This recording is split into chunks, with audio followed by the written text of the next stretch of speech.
Story RH, le podcast RH qui ne vous raconte pas d'histoire. Bienvenue à toutes, bienvenue à tous. History is made of stories.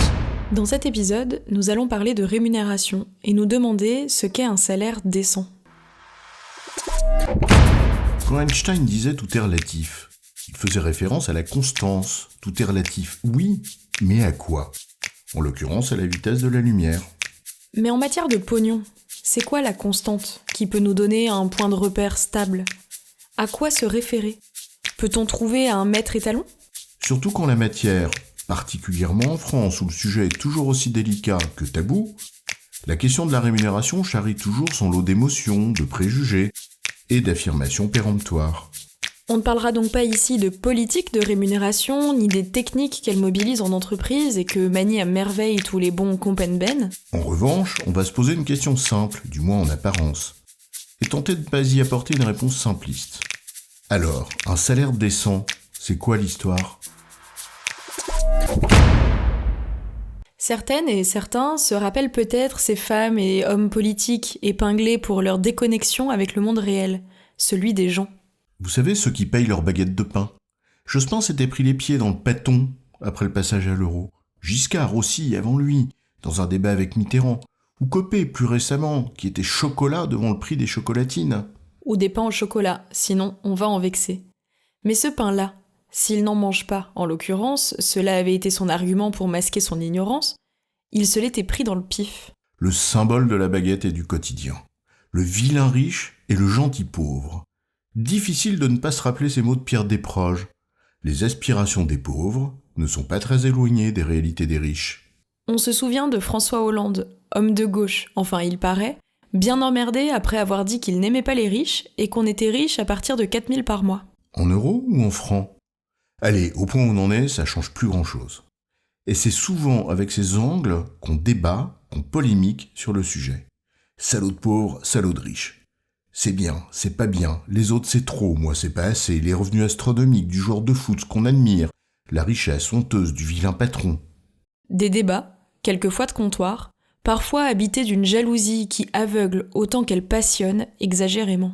Pour autant, le débat est légitime. À partir de quand, en effet, les écarts sont-ils supportables ou acceptables des intéressés, de la société dans son ensemble ? Une notion par essence relative puisqu'elle repose sur un sentiment, sur l'appréciation de celui ou celle qui estime s'il supporte ou pas.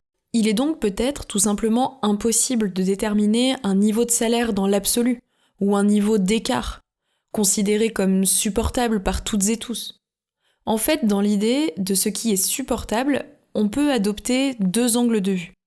Le premier est simple, c'est l'angle de vue de la personne concernée par le bas salaire.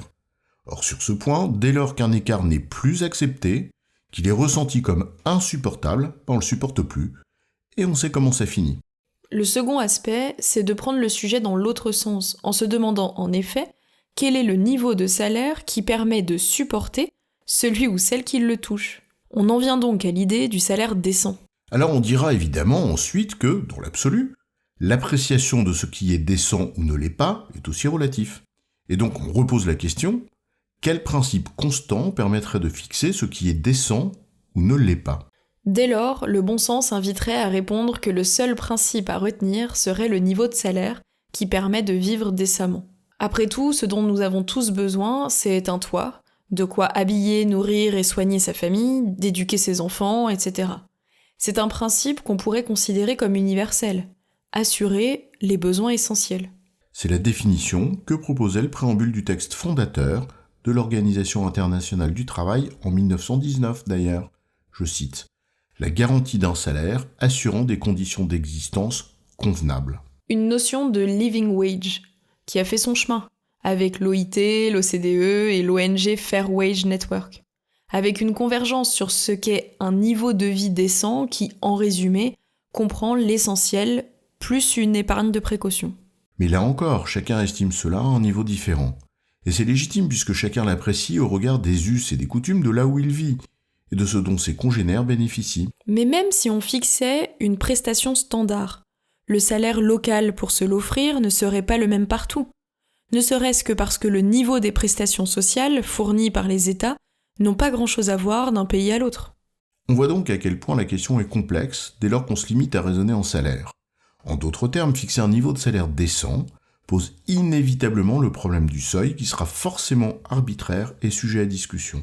Ce n'est certainement pas une raison suffisante pour s'arrêter là. L'entreprise ne peut pas s'affranchir de sa responsabilité sur la question des bas salaires, ni sur celle des écarts de salaire jugés inacceptables. Ça appelle 2 remarques.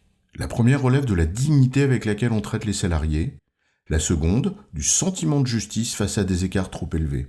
Fixer un salaire décent demande de s'inscrire dans une logique de rémunération globale, comprenant donc les prestations sociales locales, et de ne pas se limiter au salaire.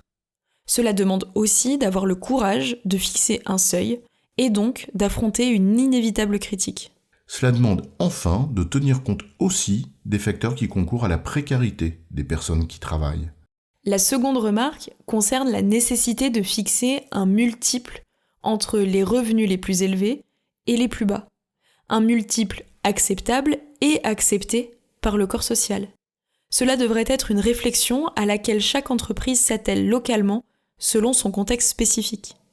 En résumé, définir un salaire décent est une bonne intention dont la mise en œuvre complexe ne se limite pas à fixer un salaire supérieur au minimum légal, mais bien à avoir une approche complète de la précarité de celles et ceux qui travaillent et une certaine idée de la justice sociale. J'ai bon, chef ? Oui, tu as bon, mais on va pas en faire toute une histoire.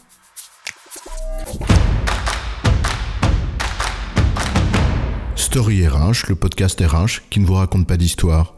Retrouvez tous les épisodes sur storyrh.fr.